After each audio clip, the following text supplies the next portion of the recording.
I think I may have found the absolute perfect keyboard. Well, at least for me anyway. We're going to be looking at the Magic Wand Pro or the K587 Pro RGB wireless keyboard from Redragon. I'm absolutely in love with this keyboard so far. Anyway, let's jump in here and we'll show you all the things you need to know about this keyboard and why I actually love it so much. So this is not going to be an unboxing video. I'm just going to go over all the ins and outs of it and why I like it. But first, let's start with the pros of the keyboard. First off, it is a wireless keyboard, which I have absolutely wanted one for a really long time. Only problem is that a lot of wireless keyboards do not, or I haven't found ones that have macro keys located on the keyboard. I currently was using a Corsair K95. It was a wired keyboard. It had macro keys dedicated on the left-hand side of the keyboard. And that's exactly the same way that we have right here on the Magic Wand Pro from Redragon. You might be asking yourself why I switched from the K95 to this keyboard. Well, first of all, it's wireless. It has three different modes of wireless features. It has 2.4 gigahertz wireless. It also has a Bluetooth wireless as well. And it has your standard USB connection with a detachable USB type C connection on directly on the back of the keyboard that connects to a type A port on your computer. You can charge it this way. Not only that, it serves as a standard, plugged in keyboard in the event that you don't want to use it as a wireless feature. One of the reasons I wanted it for wireless is because when I'm recording YouTube videos or if I'm doing product reviews, as you saw in a previous video where I was doing a keycap video, I can just pick the keyboard up, move it around wherever I needed to, and I'm not tied down by having a cord connected to my keyboard. So again, the three key features that I was looking for whenever I was looking for a keyboard was the fact that it was wireless, it had macros, and not only that, that it was durable as well. Again, my Corsair K95, met all those criteria except for the wireless aspect, and it was a full-size keyboard. This keyboard here is a 10 keyless. It does not have a number pad on it, which makes the keyboard a little bit smaller, a little bit easier for me to move around, which in the issue before with my K95 was that whenever I was doing product reviews, again, with the cord on there, I couldn't move it out of the way a lot of times where I needed it to be at. In the event, I was recording, a particular, product or things of that nature. So the cordless feature of this keyboard from Redragon fits that criteria perfect. And it checked all three of those boxes, which is what I was looking for. Another great feature about the Redragon K587 is the fact that the key switches are hot swappable. They are linear reds that come with the keyboard itself. But in the event that you don't like linear reds or you want to swap up and do a mix and match of, various different switches, you can swap those out, replace them.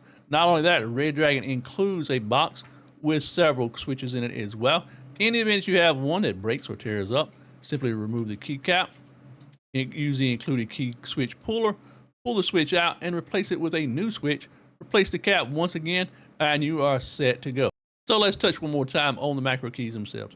You can have up to 20 different individual macros by using the 4 M1 buttons across the top. You can change profiles for games, for video editing, whatever you're going to be doing. You can have a different macro system set for each of those keys. So from 1 through 4, you've got for M1, you've got 5 macro keys. M2, you got 5. M3, you got 5, and M4 for a grand total of 20 dedicated macros that you can use in any fashion that you want to. Not only does it have dedicated macro keys, it has dedicated media player keys and a volume toggle as well that you can scroll up and down to control the volume on your keyboard, which is another great feature as well because, listen to music, you can pause it, plays it, fast forward, skip ahead, turn the volume up and down. And that is another great feature that I feel that is needed on a lot of keyboards. And not only that, they're done in such a way that it doesn't take up a lot of space on the keyboard itself. All right, so now let's talk about the build quality as well. Keyboard itself is heavy. I'm not gonna lie. For a 10 keyless keyboard, it actually weighs as much as my Corsair K95, if maybe not a little bit more. I don't know the exact weight on it.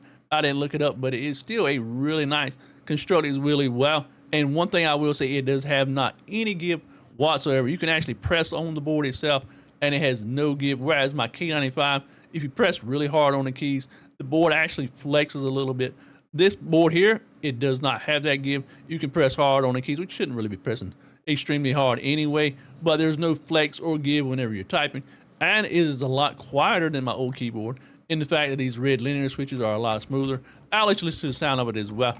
My K95 has brown switches on it, and they kind of have like a clackety sound, which I really didn't like. I like a much quieter keyboard personally.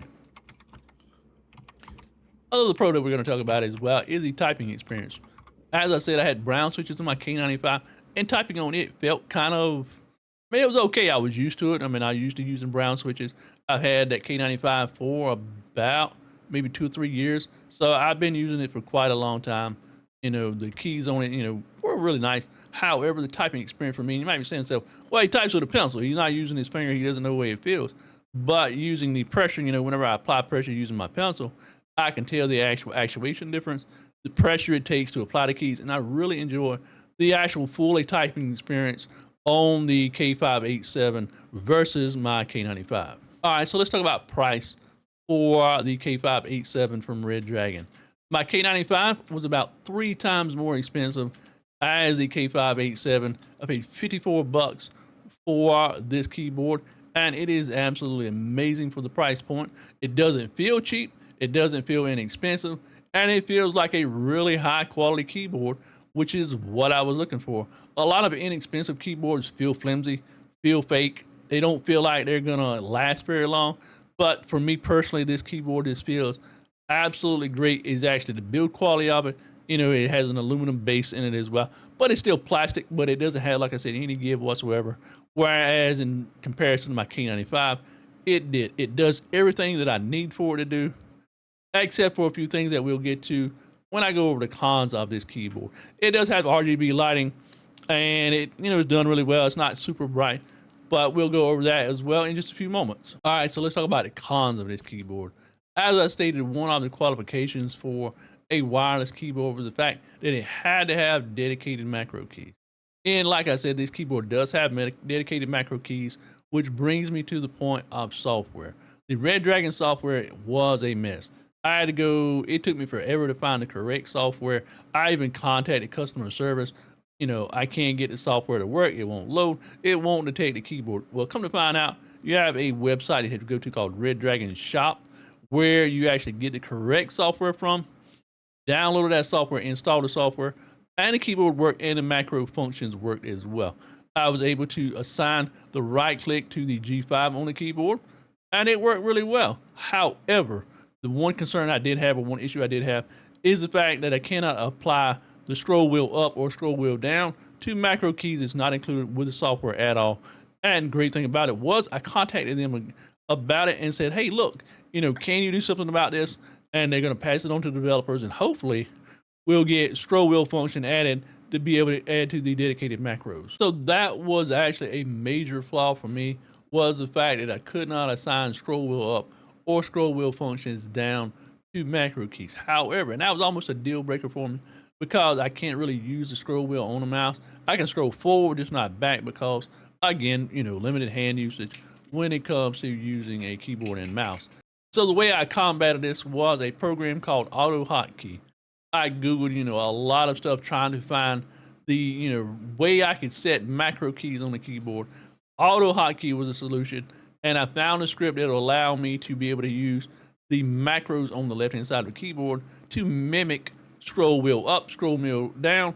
And since this keyboard does not have a number pad, it assigns those scroll wheel up and scroll wheel down to the plus mark and the minus mark on the number pad for the scroll up and scroll down. And so that's what I'm currently using. It requires me to actually load a script in the background every time I start my computer. That way I'll have that function available to me. Another con for me was the fact that the RGB lighting, and it does have RGB on it, is very limited in the software. It has these strips down the right hand side and the left hand side that you cannot customize whatsoever. You can't turn them off. So you have that rainbow effect down each side of the keyboard. I wish the software allowed you to change those colors, or at least turn them off. However, it doesn't. I use kind of a pink theme on my keyboard, pink purple theme on my keyboard, and you can assign, you know, lighting to individual keys, which I've done. My G keys are assigned to white. My F1 through F12 are assigned to white as well, while my other keys are assigned to that pinkish purple color. Software is a little bit clunky, and sometimes, especially if you're using it in wireless mode, it'll give you an error message saying that the profile is not saved to the keyboard, so you have to go through it again and save it one more time to ensure that the profile saves your keyboard when it comes to lighting. After reaching out to Redragon about the software issues I was having, well, the initial of not being able to find the correct software for the keyboard, I emailed back. Their customer service was absolutely amazing. I know a lot of people have had issue with customer service from Redragon, but essentially within less than a few hours, they emailed me back. I responded, told them the issue that I was having. They told me a few steps to try, and they worked. I had no problem once I did that.